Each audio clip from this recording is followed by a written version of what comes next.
So I've got two dash clusters here, 80 Series Landcruiser, 1HZ, 1HDT, turbo diesel or natural aspirated diesel motor from an 80 series, and an FJ80, FZJ80, so 3F, 3FE, 1FZ petrol motors on the right hand side.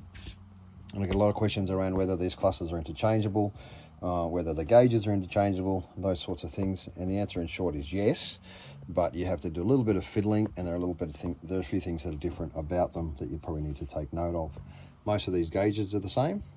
They just have a different sender or a different source for where they get their signal from.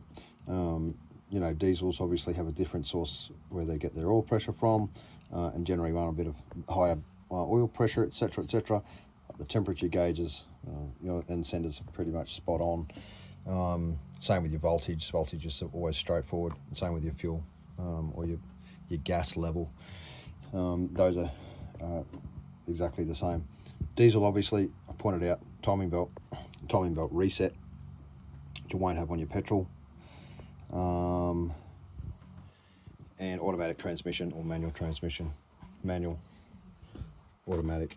And of course you'll have a blanked off plate there, but you'll still have your wiring harness in your wiring loom, but you'll plug in, but it's blanked, versus, you know, having that for your automatic transmission.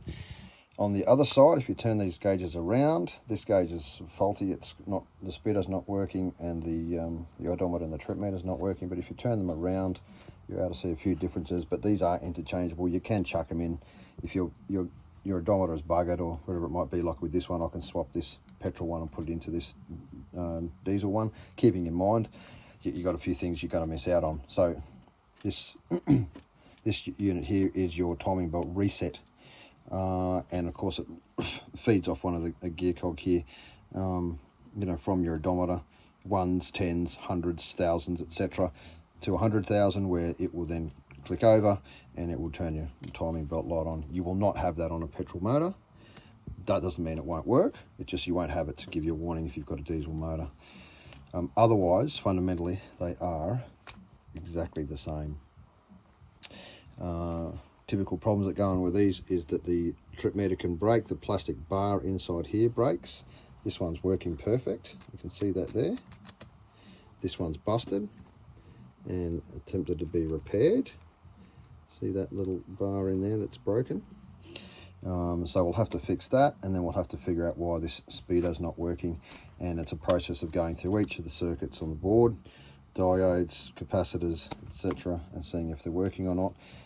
If they are all good and nothing's burnt out, etc., etc., then it'll be one of these little motors or something else.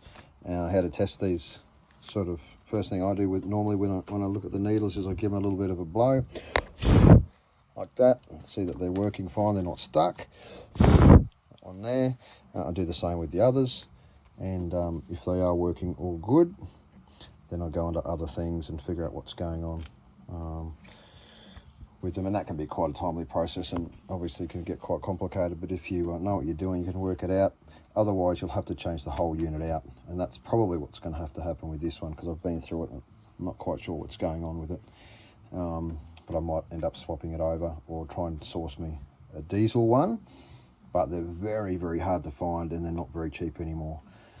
So good luck. But yeah, that's my experience with them.